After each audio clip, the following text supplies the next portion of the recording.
Bienvenue dans ce podcast tout à fait spécial. Donc, nous sommes aujourd'hui dans une autre série du carnaval. J'ai avec moi 4 invités extraordinaires. Je me présente, Lucie Bouchard du podcast Fais voyager ton entreprise que vous retrouvez sur YouTube.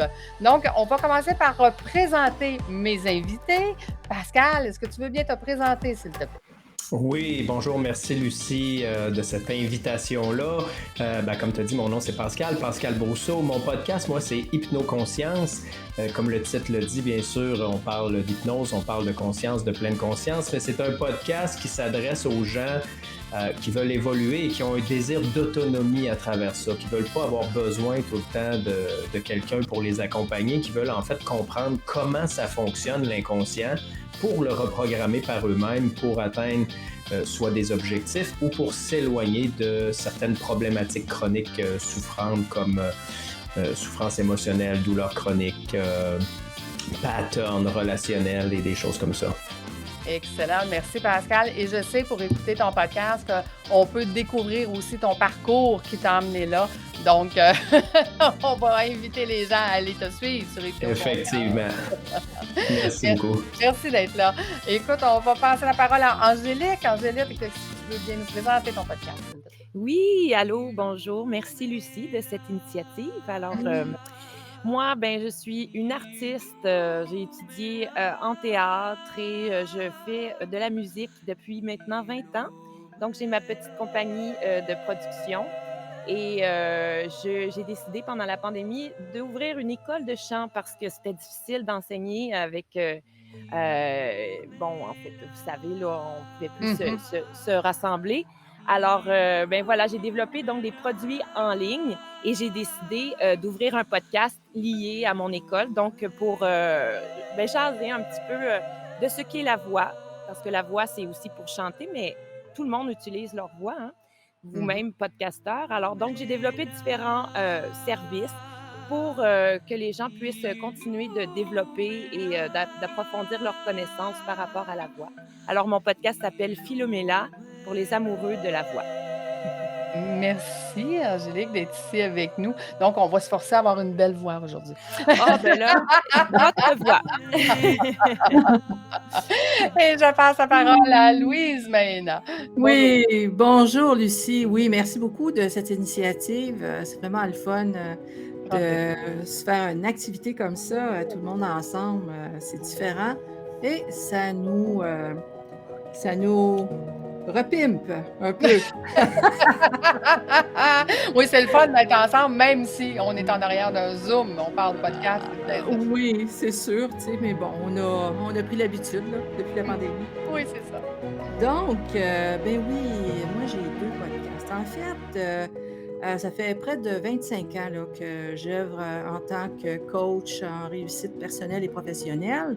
Et dans la foulée justement de cette nouvelle énergie, maintenant, mon persona, la personne à qui je m'adresse, c'est la femme info, solo, entrepreneur, coach ou consultante qui souhaite bénéficier des énergies de la Terre pour réussir en affaires.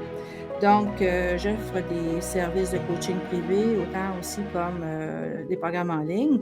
Et puis, je garde contact avec mes auditeurs par, justement, comme je disais, 2 podcasts, Phénix et Dragon et du potentiel au succès.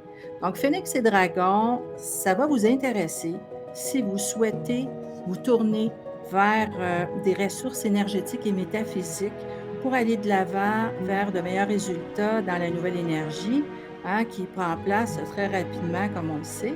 Donc, dans ce podcast-là, je mets de l'avant le bon timing par les 3 victoires et le coffret de la réussite. Le coffret de la réussite, c'est le Basile, le Feng Shui, le Chimendunjia pour les stratégies d'affaires. Et voilà, fait que si la triangulation, vibration, énergie, matière vous intéresse, Phénix et Dragon, vous allez aimer.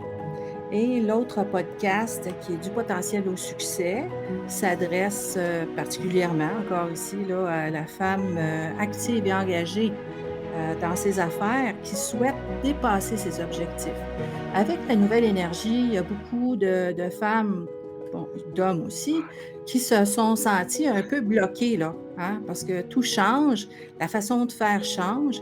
Donc, ce podcast-là va s'adresser justement, va traiter de, de ressources pour aider à dépasser l'impasse. Bon, dépasser l'impasse. Et j'offre aussi du coaching privé et un programme en ligne en 8 modules pour justement aller vers l'avancement, hein. Donc, ben voilà, ce sont mes 2 podcasts et brièvement ce que je fais. Merci, Louise Maïla. Excellent. Donc, nous allons passer la parole à Lindsay. Bonjour tout le monde. Merci beaucoup, en tout cas, de nous avoir invités. Lucie, toujours exceptionnelle. Merci, merci. Grand plaisir.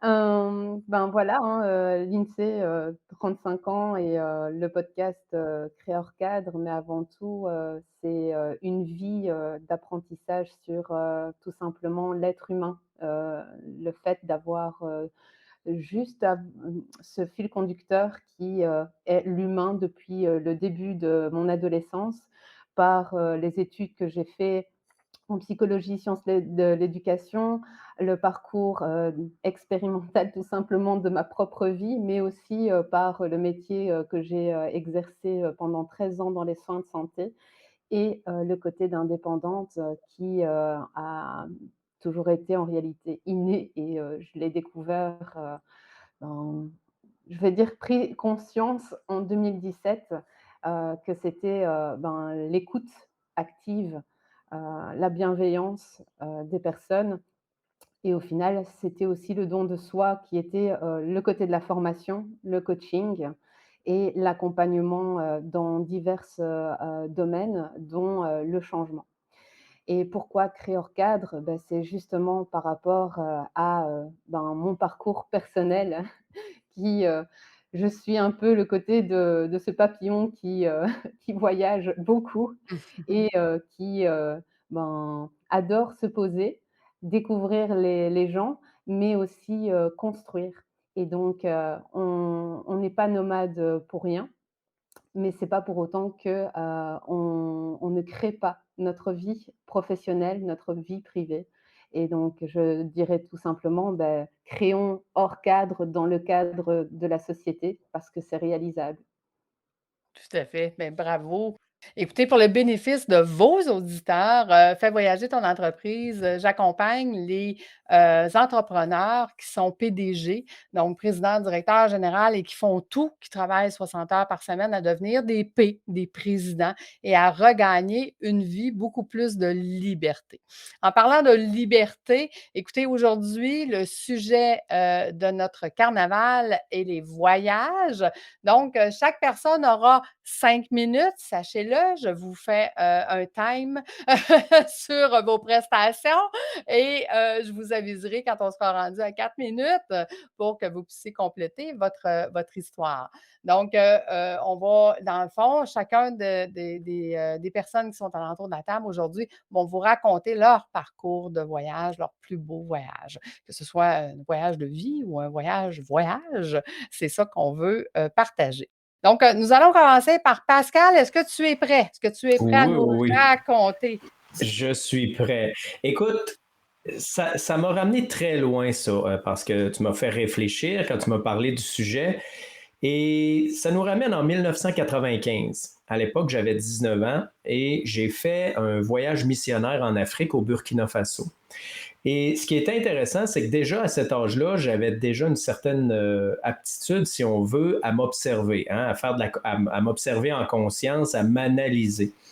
Et bon, on comprend que c'était très différent comme pays pour une gang de jeunes entre à peu près 17 et 20 ans. Et assez rapidement, il y a eu un choc. On parle souvent de choc culturel, mais il y avait différentes choses parce bien sûr, on était un groupe, donc il y avait des contraintes. Il y avait des contraintes parce qu'on était dans un autre pays. Il y avait si on veut, des chocs émotionnels parce qu'on était loin de nos familles, peut-être pour la première fois, la majorité de ces gens-là. Et assez rapidement, c'est viré un petit peu pas en crise, mais plusieurs personnes, on a vécu des émotions différentes par rapport à tout ça. Puis j'étais fasciné de voir comment chaque personne réagissait différemment. Et dans mon cas, j'ai dû me maintenir beaucoup parce que j'étais quelqu'un qui avait besoin de beaucoup de liberté et qui avait été éduqué avec beaucoup de liberté aussi. Et là, ces contraintes-là venaient énormément me chercher. D'ailleurs, je me sauvais la nuit. Hein? On n'avait pas le droit de sortir du camp, c'était trop dangereux, mais moi, je trouvais ça tellement plate que je me sauvais en cachette la nuit, puis j'allais visiter des affaires. J'ai risqué quelques fois même ma vie, mais bref, en parlant avec des gens autour de ça, il y a quelque chose qui est ressorti de ça qui est en lien un peu avec mon cheminement puis avec ma clientèle. C'est-à-dire qu'il y a un dicton là-bas qui dit, si tu veux connaître une personne, passe une semaine avec elle dans le désert. Parce que ça veut dire que c'est lorsque les difficultés arrivent dans la vie que tu connais vraiment la personne par rapport à ses réactions. Mais ce que j'ai trouvé intéressant, c'est que moi, j'analysais mes propres réactions et je semblais être le seul. Et je me demandais, mais comment ça se fait? Moi, je réagis de même. Ah, ben oui, c'est vrai, moi, je t'ai éduqué de même, je t'ai éduqué comme ça. Et les autres ne semblaient pas prendre conscience de ça. Et lorsqu'on s'observe en pleine conscience, on arrive à réaliser qu'on a des réactions émotionnelles et des réactions comportementales qui sont complètement préprogrammées en fonction de nos croyances, comment on a été éduqué. Et ce voyage-là me sert encore aujourd'hui lorsque j'observe. Comme par exemple, si je parle de la blessure de rejet que j'ai travaillé longtemps, ben, je me souviens, écoutez, on retourne en 1995, là. Il n'y a pas d'Internet, il n'y a pas rien. On reçoit des fax et on reçoit des appels une fois par semaine de la famille qui doit durer à peu près 2 minutes parce que ça coûte genre 25 $ pour 2 minutes. Là. Mais moi, j'en ai pas. Là, le soir, j'entends les noms crier vite, vite, vite, t'as un appel ou vite, t'as un fax. Mais moi, rien. Pendant 1 mois et demi, à rien. Alors, imaginez-vous comment je touchais cette blessure-là à l'intérieur de moi de les autres ont des parents, les autres ont de la famille, moi, j'en ai pas. Moi, on ne s'occupe pas de moi. Moi, on ne s'intéresse pas à moi. Mais quand on est rendu maintenant à 40, 45 ans et qu'on revit encore ça, on peut se poser la question, mais comment ça se fait que je revis ça? Et j'ai découvert avec le temps que ce sont des remises en acte. En fait, les blessures qu'on porte reviennent sans arrêt tant qu'on n'arrive pas à faire la paix avec, tant qu'on n'arrive pas à les négocier différemment pour, dans le fond, créer un autre univers, avoir d'autres perceptions. Puis en même temps, ça crée nos croyances, puis on sait que nos croyances nous amènent à seulement voir ce que l'on croit. Donc, au final, une fois qu'on en prend conscience, on est capable de s'ouvrir un petit peu plus pour aller apaiser ces choses-là. Donc, moi, j'aurais une question pour toi. Oui. Dans le fond, Pascal, ce que tu me dis, c'est que c'est à partir de là que tu as commencé à t'intéresser à ce que tu fais aujourd'hui, puis ça l'a ouvert justement tes horizons de jeune homme à dire, mais mon Dieu, qu'on est différent, puis mon Dieu, qu'on porte quand même les choses différemment. Ça avait déjà commencé un petit peu avant. J'étais quelqu'un qui avait ce questionnement-là, cette curiosité-là de l'être humain à connaître, comment ça se fait qu'un tel est comme ça? Comment ça se fait que l'autre est comme ça? Pourquoi qu'un autre souffre, mais pas moi pour la même affaire? Mais je dirais que ce voyage-là m'a ouvert vraiment l'esprit beaucoup plus. Hein? On a voyagé, c'est découvrir. En plus, on discute avec des gens de divers horizons, de diverses cultures, etc. Donc, effectivement, ce voyage-là a été vraiment une bombe là, au niveau de l'ouverture de mon esprit et de l'observation de la différence pour m'amener à me questionner, mais qu'est-ce qui crée la différence et quel impact elle a sur notre perception de la vie et du bonheur? Parce que j'ai remarqué aussi que ces gens-là, ces Burkinabés-là, qui n'avaient rien comparativement à ce que nous, on avait au Québec, semblaient tellement plus heureux que les amis que j'avais au Québec. Et ça m'a amené un paquet de questionnements sur l'esprit humain. Mais comment ça se fait que même si on en a beaucoup, on est plus malheureux? Et bon, à ce jour, j'ai certaines réponses, mais je n'ai pas la vérité de la palisse. Je pense que c'est assez complexe au niveau du processus psychologique. Probablement qu'un psychiatre ou un psychologue serait mieux placé que moi pour vraiment en parler. Mais ça m'a amené quand même à vraiment comprendre, OK, nos malheurs, c'est nous qui les créons. C'est nous qui les inventons, qui en avons la perception. Et à partir de là, j'ai vraiment eu l'envie de me dire, je vais travailler là-dessus pour essayer d'être le plus heureux possible et lâcher prise sur les choses sur lesquelles j'ai pas de contrôle ou de maîtrise et voir ben, ces blessures-là, comme je voyais, comme je vous disais, le rejet, de dire mais pourquoi moi je vis ça? Et commencer à travailler là-dessus pour modifier ça un petit peu. Là. Excellent. Ben, merci beaucoup. Puis on invite les gens à te suivre sur Hypnoconscience parce que tu nous donnes vraiment des bons trucs sur ton podcast. C'est toujours intéressant.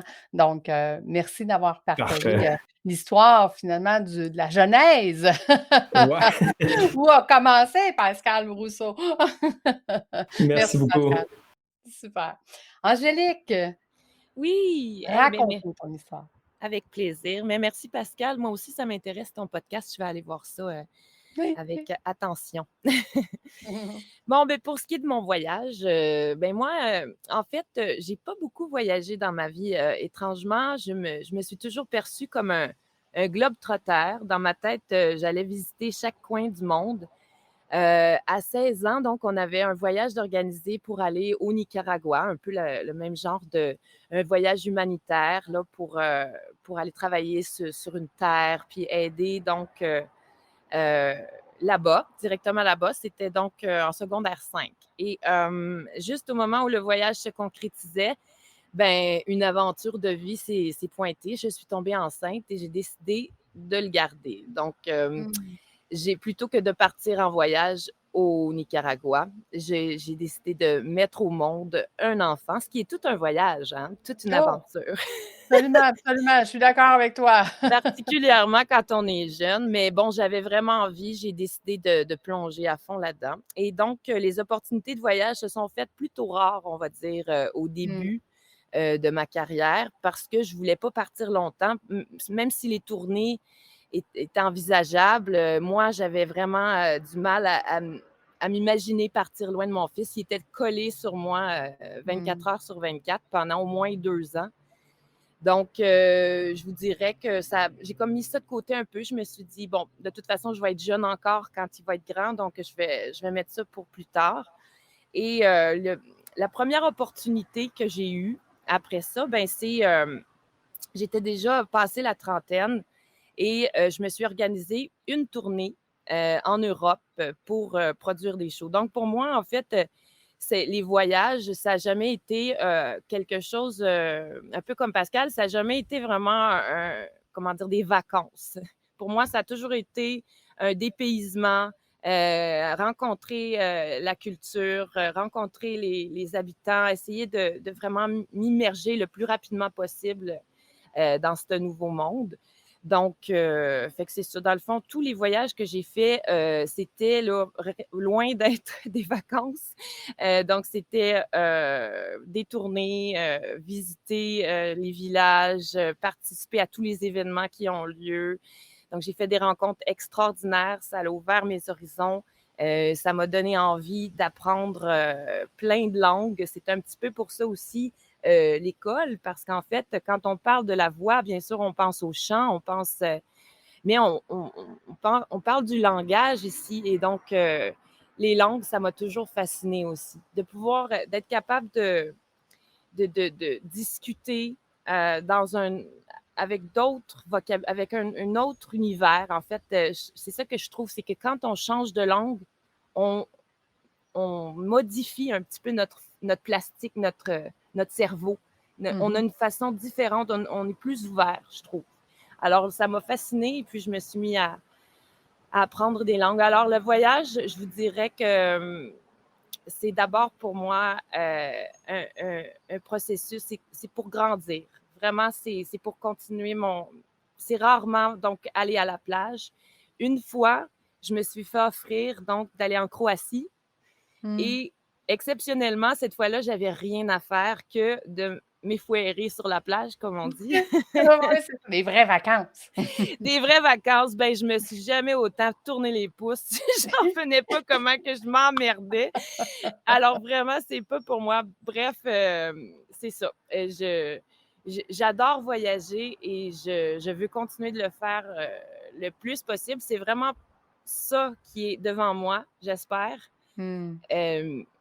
Et donc, sachez que je ne fréquente pas les hôtels non plus. Je déteste ça. Alors, je vais toujours chez l'habitant.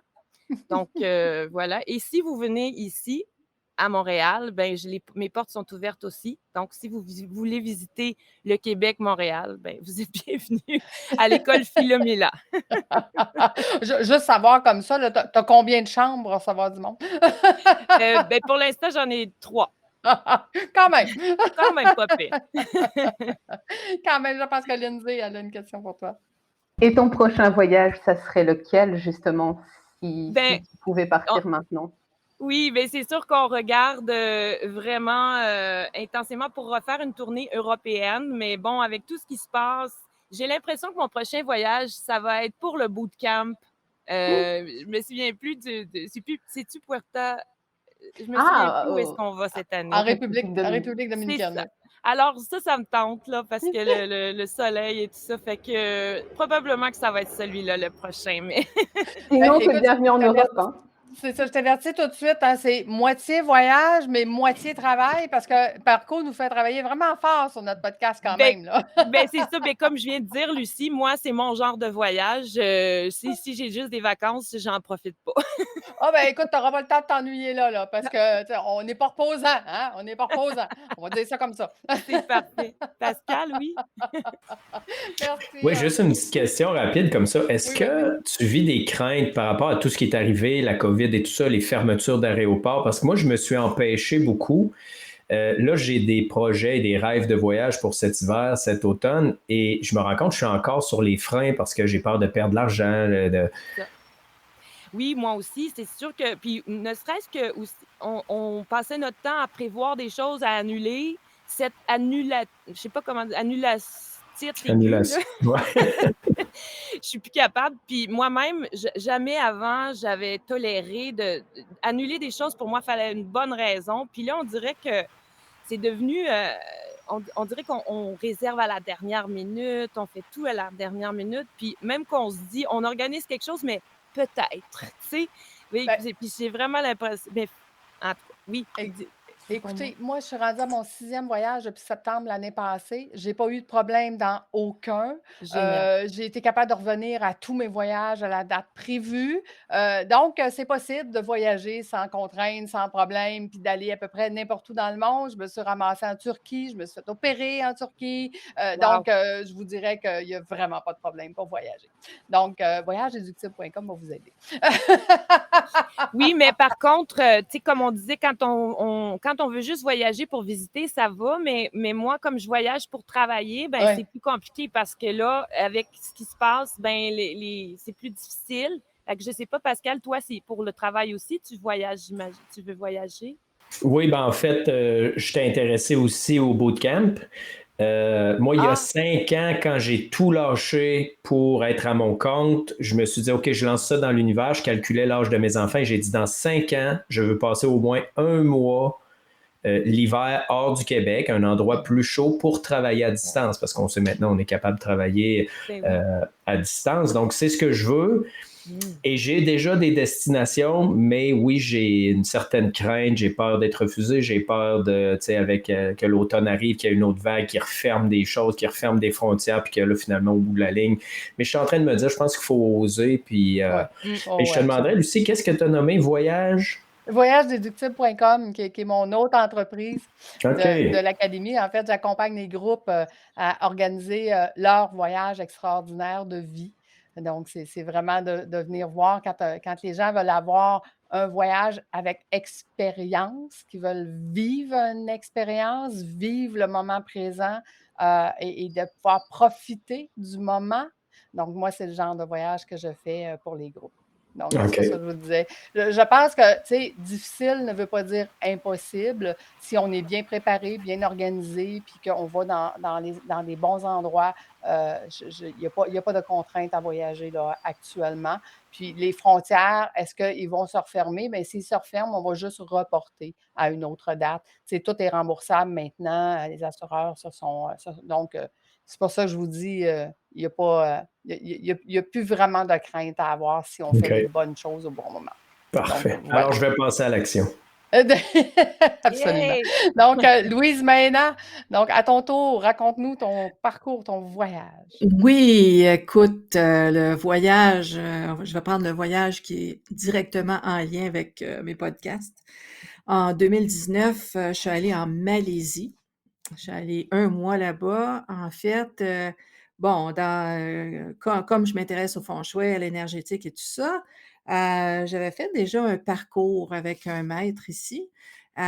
Toutefois, je voulais pousser un peu plus loin, donc tu sais, là, bon, j'ai suivi plusieurs maîtres, de feng shui à travers les années et puis là, c'était en 2018, j'étais allée à New York voir, Joe Yap et puis j'ai beaucoup aimé qu'est-ce qu'il nous a présenté. J'ai aimé sa façon de voir le feng shui qui se rapprochait de la mienne finalement. Alors, ben voilà, 2019, je décide, d'aller pour un séminaire là-bas de 4 jours et puis dans la foulée de la préparation, il y a une de mes amies qui dit: «Ah! Tu t'en vas en Malaisie? Ben, je vais avec toi». Ben, OK, correct. Mmh. Fait que on est partis les 2 pour 1 mois. Donc on a préparé notre voyage naturellement, bon Kuala Lumpur, après ça, un autre endroit où est-ce qu'on y va seulement pour les temples et pour la bouffe. Les Malaisiens, le matin, ils vous diront pas: «Bonjour, comment ça va? As-tu bien dormi?» Non, ils vont dire: «Bonjour, est-ce que tu as bien déjeuné?» La Mmh. bouffe pour eux autres, c'est primordial. Donc on a très bien mangé tout le long du voyage, c'est sûr et certain. Mon Dieu, c'était Pas le genre de vraiment voyage qu'on maigrit, là. ben, tu serais surprise ma Ah oui? chère, j'ai perdu 30 livres. Ah ben, quand même. C'est On ça. mange bien, mais Oui, mais c'est ça, mais écoute, la molécule là, d'air là, est tellement fine dans ce pays-là, c'est on peut pas comparer avec l'air ici. Mmh. C'est différent, c'est l'énergie est très puissante aussi là-bas. Donc ça, c'est qu'est-ce qui m'a fascinée en arrivant. Parce que bon, Anne me dit, «Ah, je voudrais aller à Batu Caves». Batu Cave, il y a 172 marches à monter avant Mmh. d'arriver, Mmh. à à la place principale. De là, le Je me 30 dis: livres, là. «Pas b écoute, pas nécessairement là, mais bref». Non, je pense qu'il y avait toute l'aisance, tout le côté, tu sais, c'est comme si là, je écoute, c'est sûr que j'étais comme un poisson dans l'eau.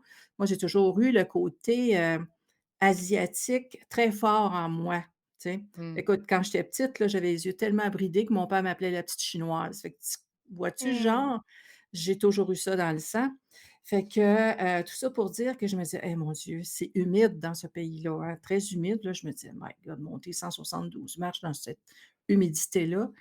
Mais c'est ça, la molécule est tellement fine qu'on dirait que ça nous transporte. Mais bref, tout ça pour dire que, j'ai choisi d'aller en Malaisie pour, justement faire ce séminaire de 4 jours, en feng shui avec Joya. Puis j'en ai profité aussi pour faire un autre, ajouter un autre 2 jours, avec, Iverson Lee, qui nous a, vraiment préparés à la nouvelle énergie, la période 9. Bon, c'est sûr que là, en feng shui, on parle de période. Là, on va garder ça simple, on va parler de nouvelle énergie où la femme va tenir le haut du pavé. Donc, c'était Rise of the Phoenix. Que mon podcast Phénix et Dragon, c'est pas étranger à ce passage-là, non plus du potentiel au succès, parce que bon, le potentiel de l'individu m'a toujours intéressée.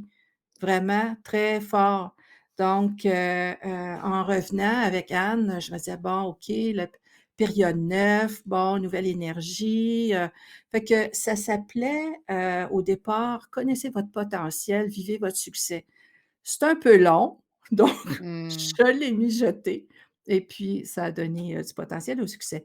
Donc c'était un voyage très inspirant et qui m'a transportée, ailleurs, vraiment. Beaucoup de Wow. plaisir aussi. Wow!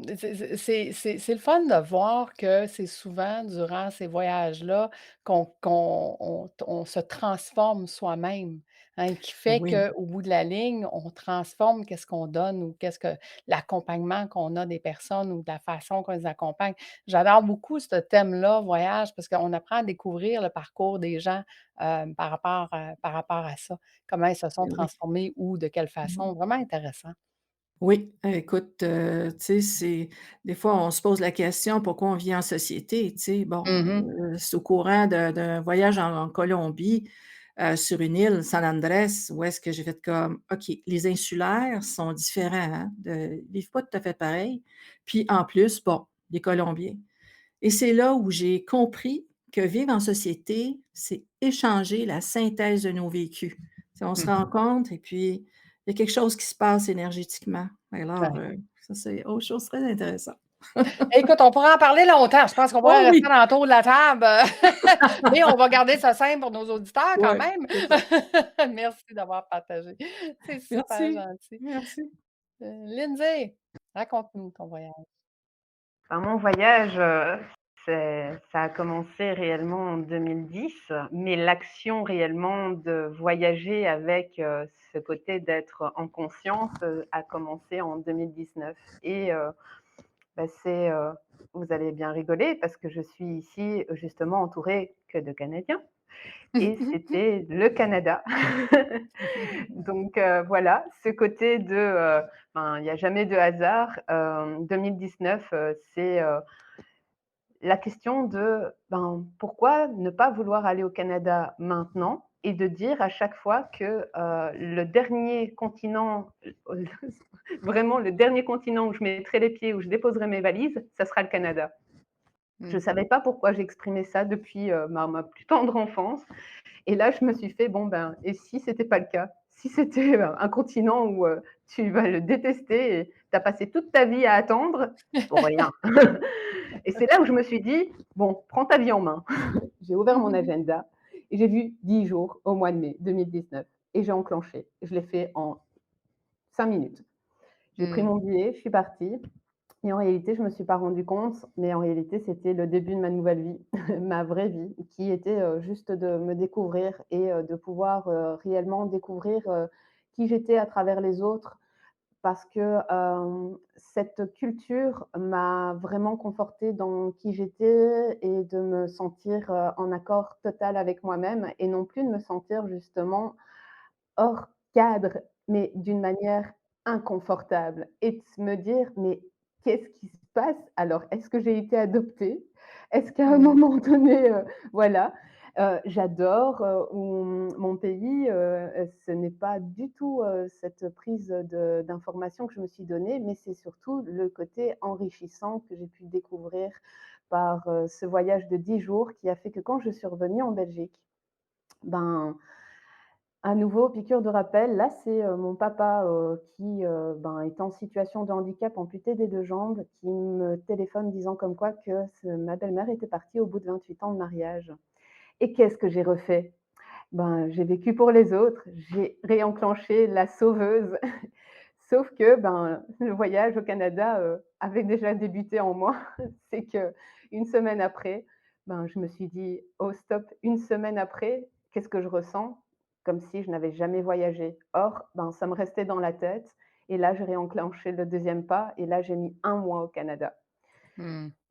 et covid a fait que, j'ai pas eu l'occasion en mars 2020 de pouvoir partir, mais j'avais tellement de choses à refaire ici en Belgique et à détricoter que, ben, c'était un très beau voyage, même s'il était très, très difficile parce que, ben, réaliser qui on est avec nos points forts, nos points faibles et donc à un moment donné, comme, ici, on expliquait le côté des blessures, ben, c'est de se mettre aussi, dans la prise de conscience de nos blessures et de les accueillir et clairement, voilà, ce voyage, d'être dans cette transformation, maintenant je peux le dire, Lucie, tu m'as posé cette question de qu'est-ce qu'était le Canada pour moi réellement derrière?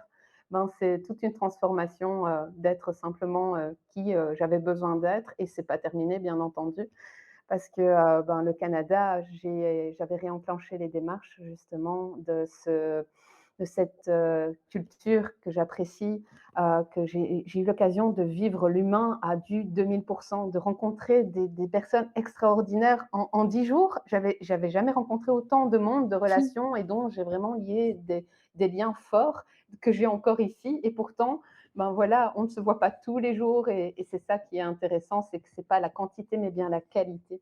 Et Mmh. ben, 14 juin 2022, ben, déclencheur du permis canadien, de l'acceptation de tout. septembre 2020, j'avais eu l'occasion de commencer à travailler au Canada. On m'avait laissé cette opportunité, mais il est clair que humainement, physiquement, il y a l'air que j'étais pas prête. Je faisais mon petit caca nerveux à ce moment-là. J'ai un peu le côté de tout compte fait, c'est pas pour moi et tout ça, mais intérieurement, j'ai jamais lâché. Oui, et alors, à partir de là, ce qui est important, c'est l'enclencheur au mois de novembre avec Marco et savoir que il y avait le Canada à nouveau au Mexique. Oui, Excellent.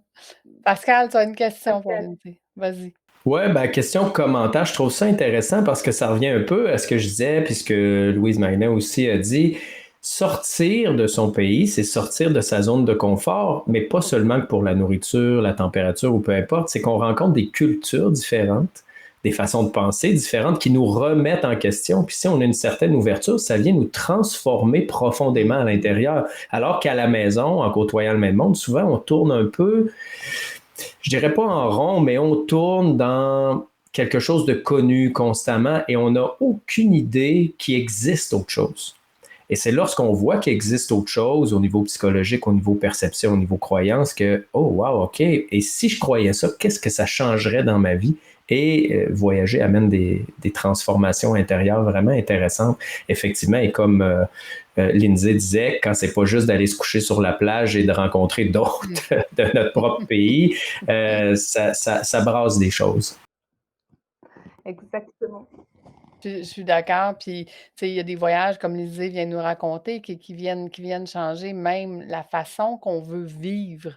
Hein, tu sais, on regarde juste la vitesse à laquelle nous, on est habitués de travailler, de vivre à tous les jours. Et quand on s'en va dans un autre pays, où est-ce que cette vitesse-là, elle est beaucoup plus lente, puis qu'on fait juste apprécier le moment ou tu sais, moi, je vois beaucoup, beaucoup de jeunes actuellement s'en aller dans ces genres de pays-là, puis dire, ben moi, c'est le genre de vie que je veux.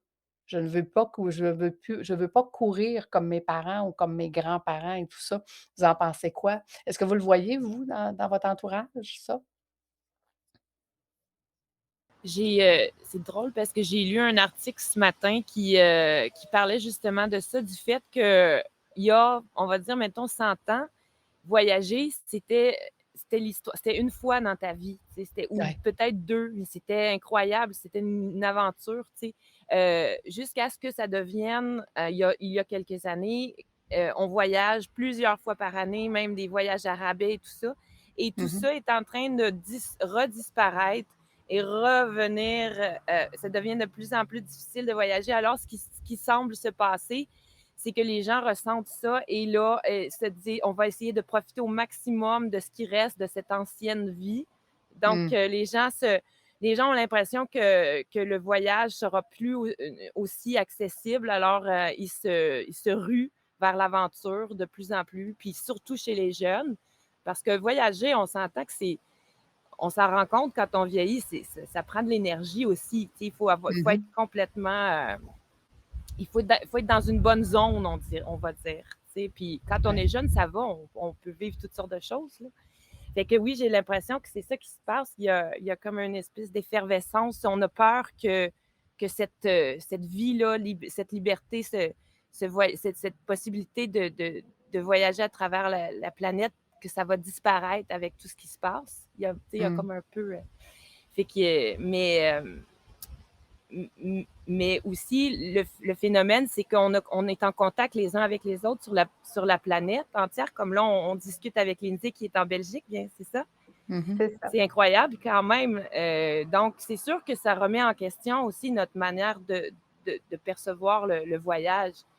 C'est-à-dire que pour moi, quand j'écoute Lindsay, puis ou qu'elle me montre son décor, là, c'est sûr, c'est c'est l'intérieur. Mais tu sais, je veux dire, on peut voyager aussi tellement facilement c'est-à-dire on peut voir des images qui nous donnent envie. Ça nous donne l'impression que c'est accessible.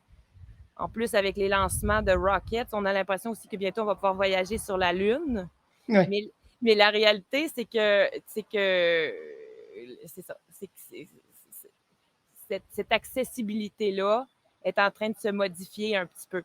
Puis les frontières, au contraire, au lieu de se lousser, de se lâcher lousse, tout cas, bref, c'est une piste de réflexion que je voulais lancer, mais C'est ça, mais il y a plusieurs facteurs de le voir, mais comme je vous dis, pour ceux qui ont voyagé, beaucoup jusqu'à maintenant, pour nous, on voit aucune différence, exception au fait que ça prend un peu plus de temps dans les aéroports. Mais bon. d'accord. Et des fois, test COVID avant, test COVID après, mais sinon, tout le reste va bien. Écoutez, merci beaucoup. Merci, vous pouvez ouvrir vos micros. Merci d'avoir échangé avec nous. Juste un petit tour rapide, où on peut retrouver le nom de votre podcast, puis où est-ce qu'on peut retrouver votre podcast, s'il vous plaît? Hypnoconscience, vous pouvez le retrouver toutes les plateformes en général où on peut écouter des podcasts, que ce soit Apple Podcasts, Spotify, les autres je les connais moins un petit peu, mais j'ai l'impression que c'est les deux qui sont le plus utilisés, mais je crois que s'ils tapent tout simplement sur Google, Ils vont arriver à la bonne. c'est ça, la recherche va arriver puis ils vont arriver dans la bonne place. Est-ce que tu as un site Internet, Pascal? Oui, bien sûr, pascalbrousseau.com. Aussi simple que ça, page Facebook aussi, que j'utilise de moins en moins. Facebook est je trouve, en déclin. Il ne se passe plus grand-chose là-dessus. Mais Pascal Brousseau, Hypnoconscience. Merci. Angélique? Alors moi, aussi, sur toutes les plateformes, mais si vous voulez le retrouver facilement, vous pouvez juste aller sur philomela.org, donc dans la section podcast. Et par le fait même, vous pouvez visiter les autres sections. Merci. Louise Baina? Et oui, alors, moi aussi, comme Pascal et Philomena, pardon, Angélique, vous pouvez me retrouver sur toutes les plateformes et oui, vous pouvez aller sur mon site internet, si, vous voulez trouver directement à lasynergie.com, série Phénix et Dragon ou série du potentiel au succès et vous allez trouver très facilement, vous allez avoir accès à mes podcasts. Excellent. Merci. Lindsay? Vous allez pouvoir aussi me retrouver sur toutes les plateformes comme la gang et encore une fois ici en construction. Donc là ici, je suis en train de détricoter un peu ma vie en Belgique pour arriver ailleurs. Maintenant exactement où c'est justement en train de se faire. Donc tout ce que vous pouvez faire, c'est me trouver sur LinkedIn, Lindsay Collin, sur Facebook ainsi que sur Instagram. Super. Faites voyager votre entreprise. Je vous invite à suivre ma chaîne YouTube. Je suis en train de construire ma chaîne pour le podcast parce que de cette façon, vous allez pouvoir me mettre des commentaires et je vais pouvoir discuter avec vous. C'est ça le but d'être sur YouTube. Sinon, un peu comme Angélique ou les autres, vous pouvez me retrouver sur l'Académie de l'éclosion dans l'onglet podcast. Vous allez retrouver aussi donc sur toutes les plateformes, même sur TikTok et sur Twitch. Et nommez-les tous, je pense que je suis partie. Ah oui, c'est sur TikTok aussi. Je ne l'ai pas nommé, mais je suis aussi sur TikTok. Oui, c'est ça. On est obligé d'être partout. Qu'est-ce que tu veux? C'est comme ça. Écoutez, un grand merci. J'apprécie tellement le moment que vous avez passé avec nous. Merci aux auditeurs d'être restés jusqu'à la fin. Et nous, on se donne rendez-vous la semaine prochaine. Merci tout le monde. Merci beaucoup, Lucie. Ciao, ciao. Ciao.